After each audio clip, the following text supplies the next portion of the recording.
Olá, meus nobres amigos inscritos e membros do canal Spook Houses Assombradas. Tio Spook aqui novamente para continuarmos mais um último vídeo sobre o Fernando Liberal. Esse vídeo eu fiquei um pouco incomodado, porque eu acho que ele exagerou demais no proselitismo e em algumas coisas que escorregam dentro de um conhecimento um pouquinho mais delicado sobre a Bíblia. Eu não sou um teólogo, mas eu sou uma pessoa que estudou um pouquinho teologia liberal. Teologia liberal é uma teologia que poderia ser a sua, Fernandão, mas não é, né? Pelo nome, teologia liberal.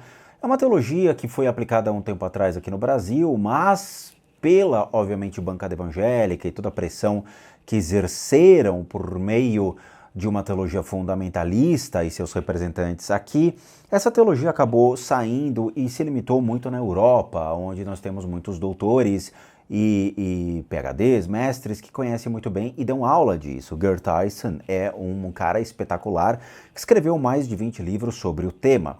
E eu aconselho as pessoas que querem estudar um pouco mais sobre uma teologia baseada em estudos que envolvem política, economia, questões sociais, todos os aspectos de uma época e uma cultura que não envolve um proselitismo ou uma imposição da teologia fundamentalista sobre esses critérios. Eu gostei bastante da teologia liberal e passei a estudar sobre, mas eu não sou teólogo. Eu tenho docência em ensino religioso hoje, como pós-graduação, para poder ter, então, a possibilidade de ensinar sobre religiões comparadas, como visto dentro das ciências da religião, que vai ser minha próxima pós-graduação, tá bom? Nesse vídeo aqui, eu fiquei um pouquinho desconfortável e eu tomei a liberdade de só fazer alguns comentários e eu acho que a maioria vai também ficar um pouquinho incomodada. Então vamos lá, vamos escutar o que o Fernando Liberal fala para nós. Essa imagem aqui, de uma Virgem Maria. Isso não tem cabimento nenhum. Então, esse tipo de comentário que ele fez não é um comentário muito inteligente nem saudável. Veja, todas as religiões, elas têm mito, ethos e ritos pré-determinados desde a sua criação até os dias de hoje. Tem certas religiões que têm lá os seus costumes, suas missas, sua forma de poder criar, então, uma forma de uma simbologia, né? Sejam as missas, a consagração da hóstia, a comunhão, todo o processo que envolve, então, as religiões. Os espíritas têm a mesa branca, têm incorporação, têm um passe magnético, tudo isso compõe o que seria o rito dentro do espiritismo, os mitos criados com relação a seres metafísicos que se manifestam junto ali aos médiuns incorporados ou não, e tudo isso a gente tem que entender e aprender a respeitar, pois tudo isso divide um espaço aqui conosco no Brasil. Quando vem um comentário desse, ele está sendo preconceituoso, sem dúvida nenhuma. 50% da população hoje é católica. Então ele está afrontando metade da população brasileira. 38% são cristãos. Que envolve, então, o cristianismo seriam, obviamente, aqueles que não seguem a Igreja Católica e seguem somente a Cristo. E as religiões neopentecostais, que envolve somente, né, as pequenas igrejas com a representação de Cristo. Mas nós temos aqui, obviamente, desde a época de Dom Pedro, a igreja fundamentada, a igreja alicerçada, e a igreja foi, né, o catolicismo foi a principal religião do Brasil, instituída por Dom Pedro como a única religião do Brasil, ignorando, obviamente, os povos indígenas, os povos africanos, os povos orientais que vieram em seguida, e somente os europeus, então, predeterminaram a sua religião. Veja, afrontar uma imagem como essa, falando que isso aí não é permitido, não deve existir e tudo mais, é ruim. É uma coisa muito ruim, não é uma coisa muito legal de se escutar. É a mesma coisa que ele afrontasse, então, sei lá, o Islã, ou afrontasse os judeus, dizendo isso aqui não pode existir. Ele está afrontando uma religião dizendo que esse tipo de coisa não pode existir. Virgem Maria, mãe de Jesus, ou Maria Madalena, a qual supostamente foi a esposa de Jesus ao longo de sua existência, supostamente porque existem livros que trazem conceitos que realmente ela foi esposa, outros foi amante, outras era uma mera prostituta, tem vários ditos pelos não ditos, né? Cada um ali segue uma ideia, mas são princípios que nós temos que respeitar e não cagar regra, e não ditar se está certo ou errado. Pois, novamente, é um direito de crença de cada um, é uma representação linda que é a Virgem Maria, é uma representação que nós devemos ter respeito, sendo ela, então, a mãe de Cristo, ou, se for a Maria Madalena, a suposta esposa de Cristo, foi a que deu origem a Cristo e que deve, então, ser respeitada dentro da própria Igreja Apostólica Romana, como a figura que alicerçou, então, todos os princípios, dando vida àquele que torna-se o símbolo da Igreja. A gente tem que lembrar, Fernando, que Jesus era hebreu e ele passa então a negar certos princípios dos próprios hebreus, dando origem muito tempo depois, por Paulo, ao que seria então o cristianismo. Por mais que Cristo, obviamente, tenha criado uma forma de ver a Deus e uma forma de combater os imperadores, tentando tirá-los do que seria Jerusalém, ou solo sagrado, para restituir o seu povo, que era o povo hebreu, não era o povo cristão, era o povo hebreu, de novo, para Jerusalém, para que eles pudessem então ter direito à sua fé. O cristianismo, pelo que eu sei, ele se fundamenta depois. Tá? Geerthuizen tem um livro muito bom, Fernando, e eu recomendo que você leia, que é a ideia das religiões dos primeiros cristãos, onde mostra realmente as primeiras comunidades que ficaram desamparadas logo após a queda de Cristo e, obviamente, toda uma separação dos apóstolos e tudo mais, onde Paulo, então, passa a acolher esses cristãos que estavam ali desamparados para a constituição de uma igreja. Eu recomendo muito esse livro, Fernando, onde você vai ter, então, um teólogo liberal te explicando quem eram os deuses da época, o que é importante você entender. Tá? Mas, novamente, eu não sou teólogo, eu sou um entusiasta dentro dos estudos bíblicos, baseado, obviamente, em teologia liberal. Eu não gosto de teologia fundamentalista, eu não gosto de proselitismo, me incomoda em muito proselitismo, eu levanto e vou embora, tá? Então, acho que o que você está fazendo é complicado.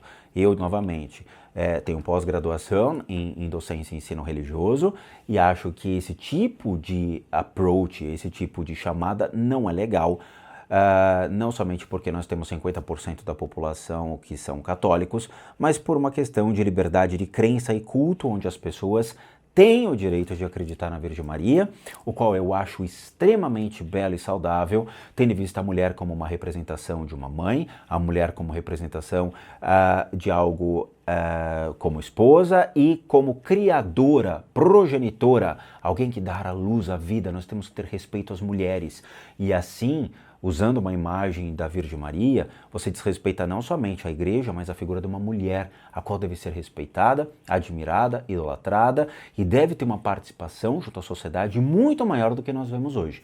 Mas a igreja, a gente sabe que é misógina. A igreja, principalmente a neopentecostal e as outras ramificações da igreja ortodoxa, a gente sabe que existem muitos preconceitos e misoginia com relação à mulher. Tá? Eu não sei se o seu problema é esse, se for, eu realmente acredito que você deve procurar um tratamento, pois é uma figura linda e que a gente deve todo o respeito, tá, Fernando? Você podia ter pego a imagem de outras figuras dentro da igreja, santos, mas você pegou a imagem de uma Virgem Maria ou de Maria Madalena, não sei identificar qual seria, mas provavelmente a Virgem Maria, tá? Êxodo capítulo 20, Opa. versículo 3 ao 6, diz: não deves adorar nenhuma imagem. Não deves adorar nenhuma imagem? O que é o êxodo? Vamos entender, tá? Não terás outros deuses além de mim. Eu não sei se tem outra imagem, tá? Mas aqui nós estamos falando outros deuses além de mim.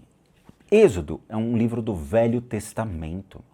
O Velho Testamento não tem nada a ver com Cristo. O Velho Testamento tem a ver com hebreus. Os hebreus têm a ver com os judeus. Então, o que você está fazendo é um preconceito religioso contra outra religião. Êxodo tem a ver com o povo hebreu. Veja, eu fiz uma simples pesquisa no Google para ver se de repente eu estava equivocado. A palavra êxodo significa saída ou partida. O livro de Êxodo nos traz um relato da libertação de Israel do cativeiro egípcio e sua preparação para herdar a terra prometida como povo de convênio do Senhor. Veja, então nós estamos falando da saída do povo hebreu de uma perseguição dos egípcios. Não tem nada a ver com o cristão. Então por que você está atacando uma imagem de uma Virgem Maria utilizando-se do Velho Testamento? Sendo que não tem nexo, ela não faz junção. Não tem nexo. É a mesma coisa que eu falasse que o jacaré não come alpiste porque a galinha é diabética. Bom, ainda tem aqui, né, falando um pouco sobre quem é a representante então, desse livro, que é Moisés. Moisés é o alicerce, o representante deste livro, tá? Só para a gente saber, o Êxodo é o livro mais importante do chamado Antigo Testamento, ao traçar o caráter dos hebreus como um povo unido em torno de um Deus único, que é Adonai, Yahvé, Jeová, ou simplesmente aquele que é. Então, peraí, o povo hebreu não adorava imagens. O povo hebreu, ele simplesmente adorava a representação do seu Deus, que chamava-se então Adonai, Yahvé, Jeová, ou mesmo aquele que é. E ele era liderado por um profeta chamado Moisés. E tinha como, obviamente, o código moral, que eram os tábuos das leis ou os 10 mandamentos. Então, o que você está fazendo, cara, é simplesmente mexer com a cabeça daqueles que não sabem disso e não entraram no Google. Veja, eu não sou biblista. Qualquer biblista poderia dizer para você que o que você está fazendo não tem pé nem cabeça, tá? Outra coisa, não adorar imagens. Olha um pernilonguinho lindo aqui. Não adorar imagens. A gente também tem que tomar muito cuidado com esse conceito, porque quando entra essa ideia de não terás outros deuses além de mim, não farás para ti nenhum ídolo, nenhuma imagem de qualquer coisa no céu, o que eu acredito que isso aqui é uma grande deturpação e uma deformidade dos textos, e eu não acredito que isso realmente esteja dessa maneira. Afinal, a gente sabe que houve muitas bíblias por aí, né? Inclusive eu tenho a Bíblia do Rei James, de 1610, que traz uma outra ideia, né? Falando que foram os deuses que colocaram o homem na terra. Bom, quando a gente fala, então, outros deuses, a gente tem que entender que eles estavam fugindo de um faraó, de um imperador, que estava realmente utilizando-os como escravos. Esse faraó, ele obrigava, então, a ser idolatrado, a ser cultuado, a ser cultuado mesmo, como a gente já viu dentro dos egípcios, né, onde eles tinham ali as mumificações, onde a gente tinha o culto ao faraó, o culto aos deuses pagãos. Então, se você tem um povo que cultua somente um único Deus, para que eu vou, então, utilizar de um culto pagão de diversos deuses, ou mesmo idolatrar uma figura que se dizia Deus, ou a representação dos deuses na Terra? Isso a gente vê no livro do Geert Tyson claramente. Quando surge, então, o conceito de deuses, a gente tem duas ramificações, de acordo com Geert Tyson e também com Lawrence Gardner. Lembrando, Geert Tyson é acadêmico, enquanto que Lawrence Gardner, ele não é acadêmico, mas ele foi considerado como Sir Lawrence Gardner pela enorme contribuição que ele teve na Europa. E tem coisas muito interessantes aqui, inclusive a fonte que ele utiliza para escrever os livros é exatamente Geert Tyson e Rudolf Bultmann, que são dois escritores incríveis que têm mais de 20 e 30 livros publicados. Existem dois tipos de deuses, de acordo com Geert Tyson. Os deuses metafísicos e o Deus que seria a representação dos deuses metafísicos na Terra. Quando nós temos, então, o povo hebreu, que sai, então, dentro de uma cisma, correndo, fugindo dos faraós, né, dos egípcios, eles vão atrás do solo sagrado deles, a cidade de Jerusalém, onde eles vão então criar um alicerce para poder ter o seu templo, para cultuar o Deus que eles têm o direito de crença e a liberdade de crença para predeterminar, que é o Deus metafísico deles. Eles acreditavam na representação de um Deus metafísico na Terra? Não, porque eles utilizavam da figura de um Salvador, e esse Salvador nunca chegou. Muito bem, quando Cristo nasce, a figura de Jesus Cristo, ou ele tem o nome Yoshua ben Marian, tá? Quando ele nasce, naquela época, de acordo com os livros, trata-se de 3.000 crucificações de hebreus, tá? Pelos imperadores romanos. Então Cristo já nasce numa bagunça. E naquela época, os imperadores eles passaram a ser cultuados, idolatrados e respeitados. Então eles humilhavam o povo hebreu para que eles idolatrassem os imperadores. Veja, arqueodutos foram construídos na cidade de Jerusalém. Não poderia. Cemitérios foram construídos na cidade de Jerusalém. Também não poderia. O povo foi humilhado, passava fome, e aqueles que não tinham condições de pagar o seu dízimo, ou pagar a oferta, ou dar qualquer contribuição para a existência do faraó, dos imperadores, eles viviam à margem do templo, eles não poderiam entrar no templo. E isso está escrito aqui no livro da religião dos primeiros cristãos. Não sou eu que estou falando, é o próprio Geertsen. Muito bem, então os imperadores passam a ser admirados e cultuados como deuses na terra. Pois o próprio Paulo falava isso, olhava para o imperador e falava, cara, eles estão idolatrando um deus metafísico e estão esperando um salvador, de repente você é o salvador, e para realmente Paulo não morrer crucificado naquela época, então cria essa imagem dos deuses, a representação desses deuses na terra. Da mesma maneira que nos egípcios, os povos egípcios, você tinha a representação do faraó, que era uma divindade, que era o escolhido, que usava-se então as representações de roupas como divindades, com ouros e joias e tudo mais. Os imperadores romanos passam então a exercer o papel de supremacia sobre um povo. Essa supremacia sobre um povo os denomina como um deus, a representação de Deus na terra, e isso está escrito exatamente neste livro. Então, quando ele passa a ser a representação na Terra, ele passa a ser, então, a manifestação do Deus metafísico vivo. Os judeus se negam a acreditar nisso, e aqueles que não fazem reverência aos imperadores são mortos e crucificados, pois eles estariam negando, então, o Deus que se fez à sua frente. E assim foi. Então, quando você fala, não terás outros deuses além de mim, somente significa isso, não cultuar o faraó, não idolatrar o faraó, não idolatrar um imperador. E sim, Deus metafísico. É somente isso, mais nada. A ideia de ter imagens não coloca uma crença contra si.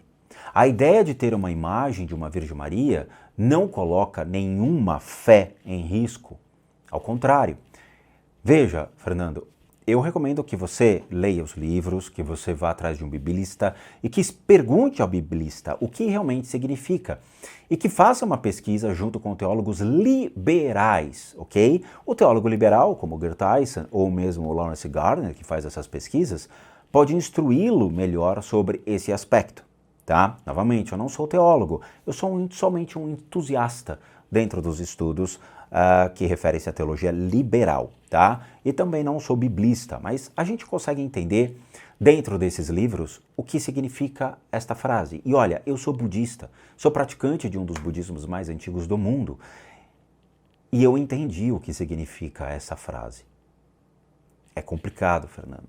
Assim, eu fico triste em ver esse tipo de ataque ao próprio catolicismo, que não tem nada a ver com você, não tem nada a ver com aquilo que você prega, já que você prega o magnetismo. E magnetismo não tem nada a ver com Deus, não tem nada a ver com Cristo, não tem nada a ver com religião, tá? Então não entendi o porquê essa gratuidade de ataque a uma crença, novamente. O Vaticano e, obviamente, a Igreja Apostólica Romana é uma das mais antigas religiões do mundo, tá? O budismo tibetano, o hinduísmo são bem mais antigos, mas a gente está lidando então com religiões que foram alicerces para muitas pessoas. E muitas pessoas utilizaram as igrejas para sair de suas enfermidades, uso de drogas, seus problemas pessoais, fazer realmente a sua vida, levando os filhos para que eles tivessem uma doutrina, entre aspas, doutrina é diferente de ser doutrinado. Doutrina significa estar diante de um mito, rito, um ethos, de uma prática moral, de uma ética, dentro de um princípio religioso que vá realmente contribuir para uma família tradicional. Uma família onde as pessoas vão ficar longe de drogas, longe de viés proselitista ruim dessa natureza, longe de uma sociedade que realmente venha deturpar ou destruir o que eles criaram, a família. Então, assim, Claramente a igreja tem seus erros, claramente a igreja tem seus pecados, assim como todas as outras vertentes neopentecostais ou as religiões ortodoxas que se ramificam, então, da Igreja Apostólica Romana. Então, assim, todos têm pecados. Basta entrar na internet e colocar o nomezinho da igreja que você vai ver o que eles aprontaram. Mas a Virgem Maria e essa cerimônia não tem nada a ver com o seu proselitismo. Então, de novo, só ressaltando, não terás outros deuses significa que não vou cultuar o faraó, também não vou cultuar um imperador romano, eu vou somente me ater ao meu Deus metafísico. A Virgem Maria, que deu origem àquele que você cultua, que é Cristo, devemos ter respeito a ela, pois foi uma mulher em seu tempo extremamente forte, que resistiu realmente a uma fúria dos romanos, a fúria dos imperadores, que tirou Cristo da cruz em seu último lamento, já morto pela lança do soldado romano, e conseguiu limpar o seu corpo e enterrar o seu próprio filho. Essa é uma vertente, né? Essa é uma ideia do que aconteceu. Existem outras ideias de que dizem que, ok, Jesus foi retirado da cruz ainda em vida, as mulheres, como Maria Madalena e a própria Maria, mãe de Cristo, tiraram ele de lá e ele saiu em peregrinação ainda vivo. Mas são ideias, eu não estava lá para ver, não tinha nenhuma TechPix gravando e nada foi documentado ou escrito, pois os escritos bíblicos eles foram bem depois elaborados, achando que, né, acreditava-se em um Cristo que viveu naquela época. Então, a própria Bíblia foi escrita por pessoas que ouviram dizer que existia um tal Cristo. Então, ninguém na época documentou absolutamente nada, tá? Então, acredita-se que, né? A gente não sabe.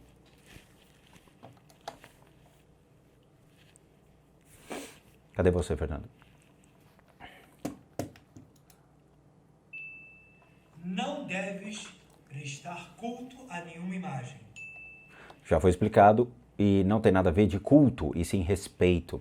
Existe uma grande diferença entre respeitar uma simbologia de uma mulher que foi quem deu a luz ao alicerce de uma igreja, a criação de uma igreja, baseada no que o Paulo, que foi o fundador da Igreja Apostólica Romana, acreditava e tomou como princípio alguns dos princípios de Cristo, como diz Tyson, nem todos foram utilizados, nem todos foram realmente colocados, tá? Alguns foram bem deturpados, de novo quem falou foi Tyson, tá? Antes que alguém venha me encher o saco. Então assim, precisa tomar muito cuidado com isso, entre idolatria e respeito. Ninguém está idolatrando, e sim nós estamos respeitando. Eu não vejo vergonha nenhuma uma figura da igreja se curvar perante a magnitude de uma linda mulher que fez um esforço muito grande naquela época de dar a luz ao seu Salvador. Ele não é meu Salvador, ele é o seu Salvador, uma vez que eu não sou cristão. Então, eu acho que ali, acho que você deve ter algum problema com a representação da mulher, cara. Alguma coisa aí bateu Zé Concré, aí tá meio zoado, porque, de novo, eu não tenho problema nenhum em me ajoelhar aos pés de uma mulher como uma forma de respeito e gratidão. Eu não tenho. Ao contrário, o budismo tibetano tem representações de mulheres incríveis. Matik Landron foi uma das mulheres mais lindas e inteligentes dentro do budismo tibetano, a qual nós prestamos referência, sim, em respeito a uma mulher inteligentíssima, uma mulher que conseguiu, por meio de muito esforço, aprender a ler e escrever em uma época em que as mulheres não tinham nem dignidade, sequer, imagina, aprender a ler e escrever, uma mulher que realmente conseguiu seguir seus estudos e unificou muitas das práticas, trazendo hoje muita prática legal para dentro do budismo, tá? Então, assim, eu acho admirável essa representação, acho linda e não acho erro nenhum dentro desse aspecto. Não deves fazer nenhuma imagem, porque eu sou o soberano. Sim. Eu sou o soberano. Então, novamente, existem faca de dois cortes aí, tá? Duas pontas. Uma ponta que diz eu sou soberano no sentido de nós estamos falando de um ser metafísico por meio da representação que seria Moisés, o profeta, uma vez que esse texto refere-se ao Velho Testamento e não ao Novo. Então o que você está falando é Moisés utilizando-se das tábuas, que seriam os mandamentos, colocando, dizendo, só existe um único Deus, o Deus que está lá em cima, metafísico. A representação das imagens nesse aspecto não segue nenhuma idolatria, a não ser respeito. Ou mesmo a ideia de que podem ser a representação da questão de um imperador, um faraó, ao qual eu estou negando me curvar, uma vez que eu não sou submisso a um ser humano, e sim a um ser metafísico. Você é submisso ao seu ser metafísico. O budismo não tem essa questão de um Deus. Você é submisso ao seu Deus. O seu Deus. É isso que está em Êxodo. Que é do Velho Testamento e não tem nada a ver com Cristo e não tem nada a ver com o Novo Testamento. Então você está misturando Zé com Cré, talvez por iludir ali seus inscritos ou fazer com que eles passem a acreditar que você tem razão. Novamente, Velho Testamento é uma coisa, Novo Testamento é outra. Há um divisor de águas enorme. Para se criar o Novo Testamento, eu tive que fundamentar o Velho Testamento e explicar a origem de tudo para que desse, então, margem à criação do Novo Testamento, dando origem a Cristo. O segundo livro da Bíblia. A Bíblia, novamente, é composta de vários livros, do povo hebreu e do cristão. E por que vemos essas cenas? Por que isso acontece até os dias de hoje? Porque é bonito, é lindo, faz parte de uma religião, faz parte de uma das maiores religiões do mundo. Hoje talvez não, acho que hoje é o Islã, mas é uma das religiões que realmente foi muito fundamental para muitas famílias, para a Europa, para a criação de um Estado chamado Vaticano, e assim a gente tem que ter respeito. Por mais que eu não goste do catolicismo, não goste do cristianismo, eu não tenho direito de apontar dedos àqueles que realmente o seguem.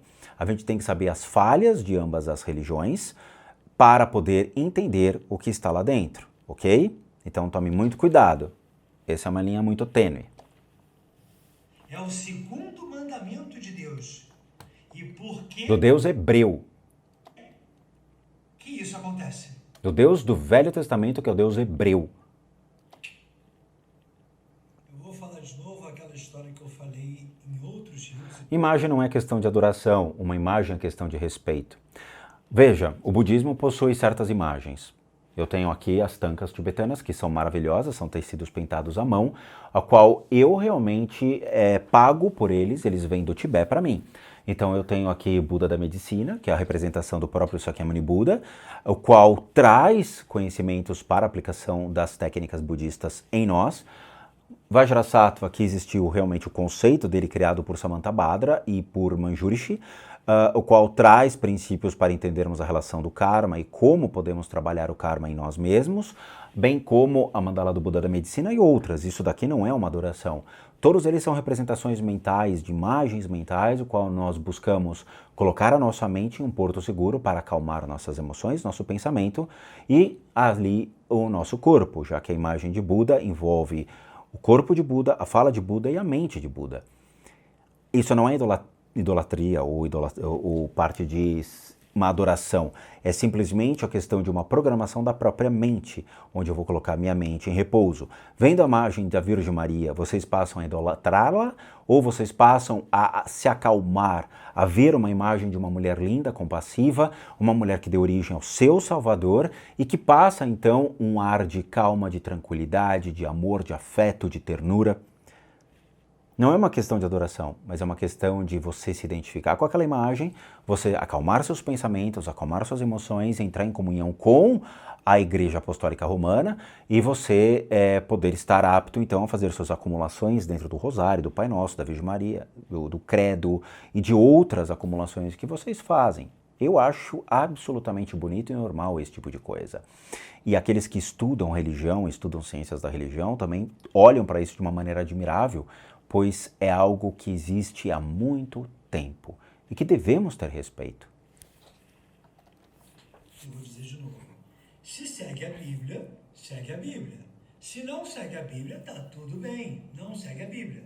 O que não dá é para seguir o que quer e não seguir o que precisa ser seguido.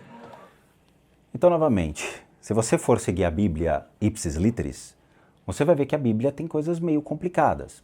Qualquer pessoa que lê a Bíblia vai se deparar com textos muito pesados, de mulheres mutiladas, de crianças abusadas, de distorções, de preconceito, de misoginia, de diversas coisas. Então, se é para seguir a Bíblia, então você vai seguir cometendo crimes. Se é isso que você quer, Fernando. Porque é isso que tem na Bíblia.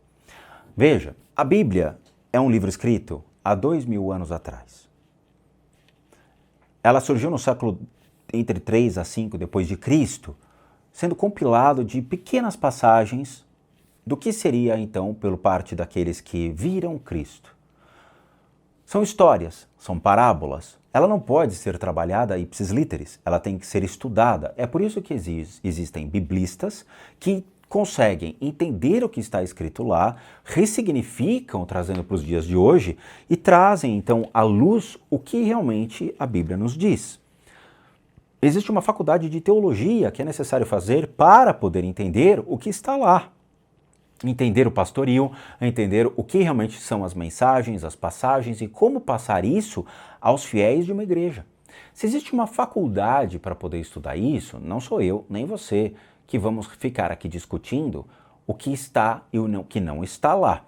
E outra, se é para seguir ipsis literis, eu recomendo que você use somente um traje de pano, que você coloque sandálias nos pés e saia peregrinando. Lembrando que Jesus não tinha internet, não tinha carro, não tinha avião, tinha só um burrico que ele montava e ele passava de cidade em cidade ali pregando, né? E eu acho que é excepcional você fazer isso então. Pegar um burrico, subir em cima e sair por aí. Já que se você quer interpretar a Bíblia ipsis literis nos dias de hoje, é perfeito para você. Novamente, um livro de 2000 anos atrás, envolvendo uma cultura de dois povos, porque o livro ele tem o Velho Testamento, que é do povo hebreu, Novo Testamento, a origem do cristianismo. Você tem uma questão política, econômica e social, que envolveu dois povos, hebreu, na verdade 3 povos, hebreu, os pagãos e o cristão. Então você não pode ressignificá-la para os dias de hoje, utilizando-se como a mesma critério social, político e econômico. Não pode. Porque senão todos nós estaríamos quebrando pedra, trabalhando em madeira, morrendo aos 30 anos de idade, porque era o que as pessoas morriam naquela época, tá? E se alguém olhasse para você e falasse, acho que eu vou te matar, ele te matava.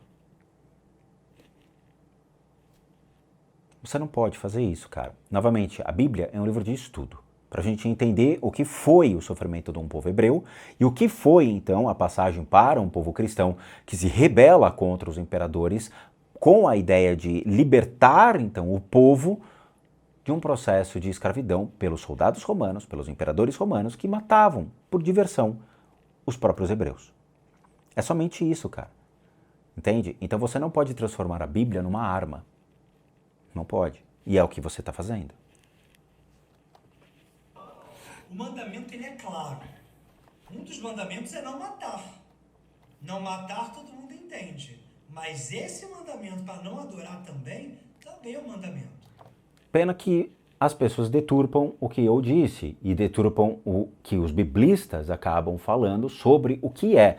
Novamente, Gertheisen deixa isso bem claro, separando o que é um deus metafísico, do que era o deus representação do imperador, e a questão das imagens, veja, não existe problema nenhum. Os pagãos, por exemplo, eles tinham o culto a Apolo, a todas aquelas divindades, e que passaram a ser destruídos, por quê? Porque o imperador não podia permitir que existisse um outro deus, ou uma representação de outro deus que não seja ele. Então os pagãos começaram a morrer. É exatamente isso que você está me falando. Só que você parte do princípio de que a imagem da Virgem Maria deve ser destruída porque você assim o quer. Não porque a Bíblia está escrito, destrua a imagem da Virgem Maria. Veja, a Bíblia é uma parábola. A gente não pode interpretar como a gente quer, mas sim como os biblistas e os teólogos e os cientistas da religião nos apresentam. De praxe, cientistas da religião. Tá? Por quê? Porque eles não seguem proselitismos. Eles não vão ditar o que realmente você precisa ou quer escutar, mas sim o que é, tomando como base uma questão social, política e econômica da época.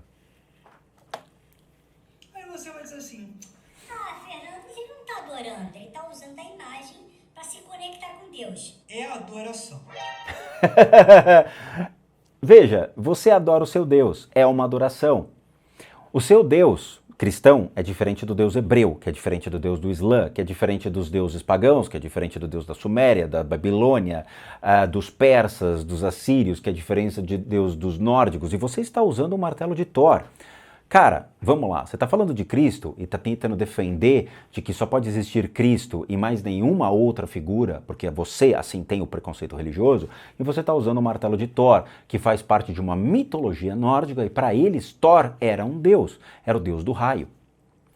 Como é que você pode estar falando de destruir uma figura emblemática dentro de uma crença e você está idolatrando o martelo de Thor, que faz parte dentro de uma mitologia nórdica, e qual era um deus?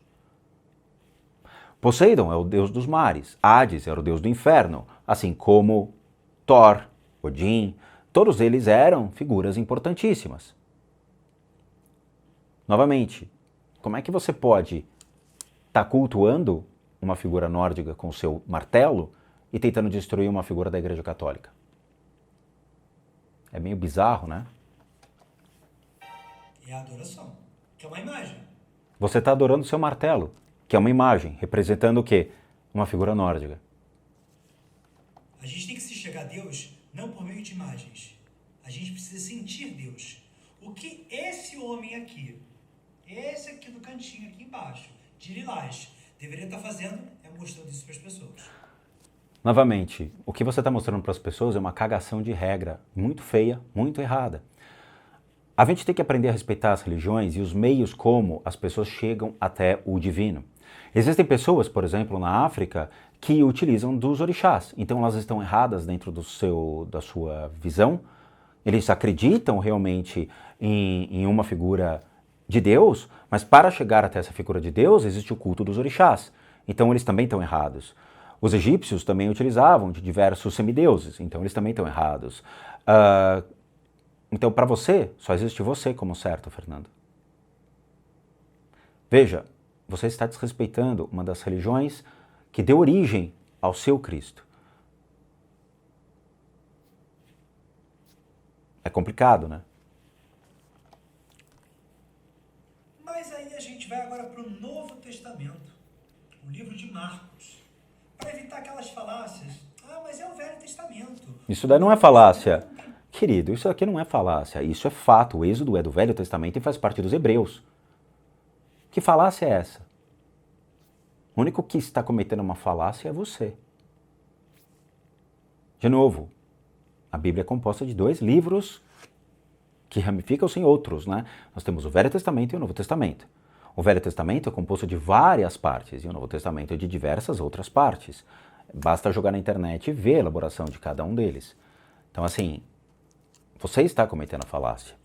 Agora, eu não vou continuar dando trela para isso daqui, porque realmente vai ficar muito longo e eu não sou uma pessoa tão qualificada assim, uma vez que eu sou só um entusiasta dentro dos critérios do cristianismo. E uma religião que eu não sigo, não gosto do cristianismo, mas eu respeito acima de muitos aspectos.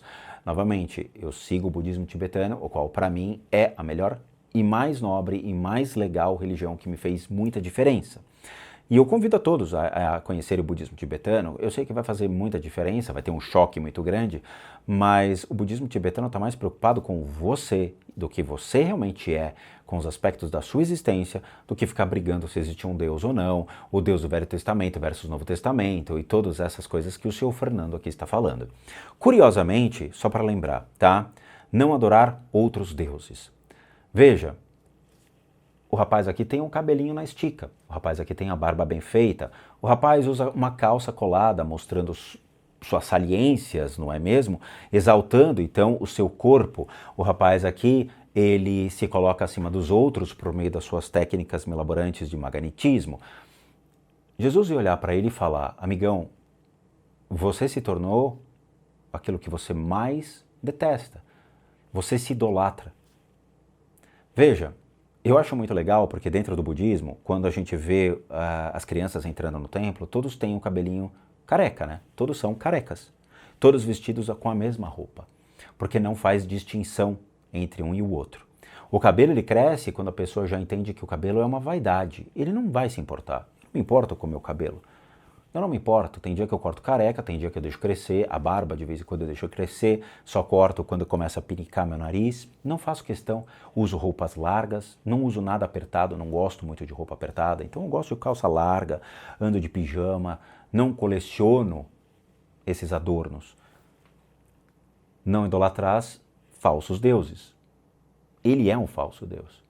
Ele passa a se idolatrar, ele passa a criar realmente a beleza dele, exaltando o que ele é perante os outros. É exatamente o que Cristo falaria. Você se tornou aquilo que você mais teme.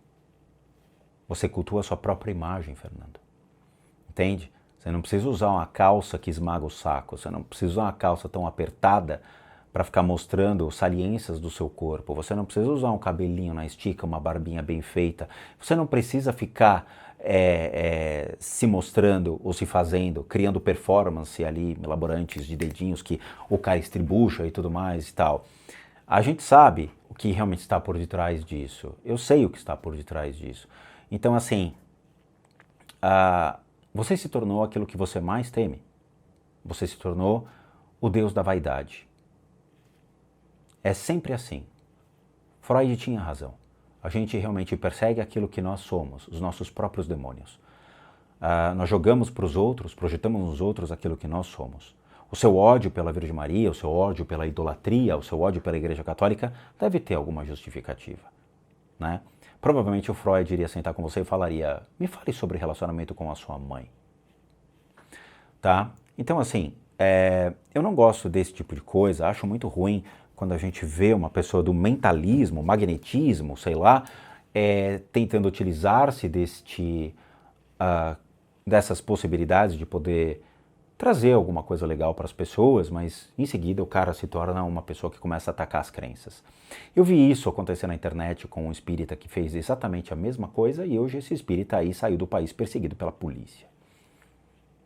Tá? Então é isso, não acho legal esse tipo de coisa, eu não sou a devida pessoa a ficar corrigindo o Fernando dentro desses aspectos, então se tiver algum biblista, se tiver algum teólogo liberal, se tiver alguém realmente das ciências da religião que possa elucidar o Fernando e dar uma ajuda para ele dentro dos estudos do que é o Velho Testamento e o Novo Testamento, por favor, vá lá, converse com o Fernando, elucide-o para que ele não continue perseguindo uma imagem tão bela da Virgem Maria, a qual nós devemos ter respeito, vocês deveriam, né? Já que foi ela que deu a vida àquele que vocês consideram como Salvador. Ele não é meu Salvador, uma vez que eu sou praticante do budismo tibetano e não sou cristão, ok? Então, assim, o que o Fernando está fazendo é tentar destruir aquela que deu à luz aqueles que hoje 85% do país cultua, tá bom? Então é isso, eu quero agradecer a todos, muito obrigado por assistir o vídeo até agora, sinto por isso, novamente, eu não sou a devida pessoa a ficar corrigindo o Fernando, mas dentro dos conhecimentos pequenos que eu possuo dentro do cristianismo, lendo os livros que aqui eu trago, eu vi coisas que não são legais. E fake news, né? Porque basta se jogar na internet, saber que o Êxodo é um livro do Velho Testamento e não tem nada a ver com o Novo Testamento. Ele é um livro que ali propaga a ideia de um povo que sofreu uma perseguição do povo, dos faraós, né, dos egípcios, e que tem como alicerce Moisés, não Cristo. Ok.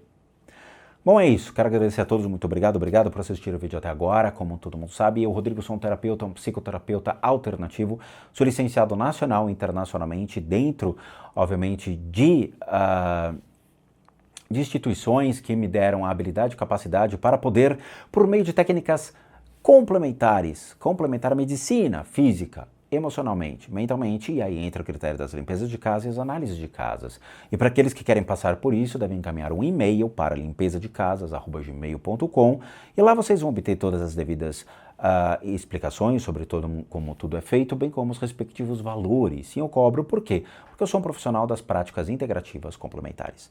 Para aqueles que querem ajudar o canal, nós temos 3 formas de donation, PayPal, seja membro, valeu. Os 3 encontram-se aqui abaixo, você clica dentro de qualquer um desses linkzinhos e vai ser levado a uma página que você pode doar o valor que você quiser ou puder. E por último, o nosso site, casasassombradas.com.br, com muita coisa legal para vocês. Vejo vocês nos próximos vídeos e eu não vou mais trazer o Fernando Liberal para a gente poder dar uma pequena elucidação somente daquilo que eu posso fazer dentro dos critérios dos estudos bíblicos, o qual eu simplesmente utilizo desses conhecimentos para trazer a vocês. Vocês podem comprar esses livros, tá? Recomendo que comprem as obras de Gerd Tyson, de Rudolf Bultmann, de Leonard Boff, que vão trazer elucidações muito legais a vocês, tá? Então é isso. Agradeço a todos e bons sustos a todos nós.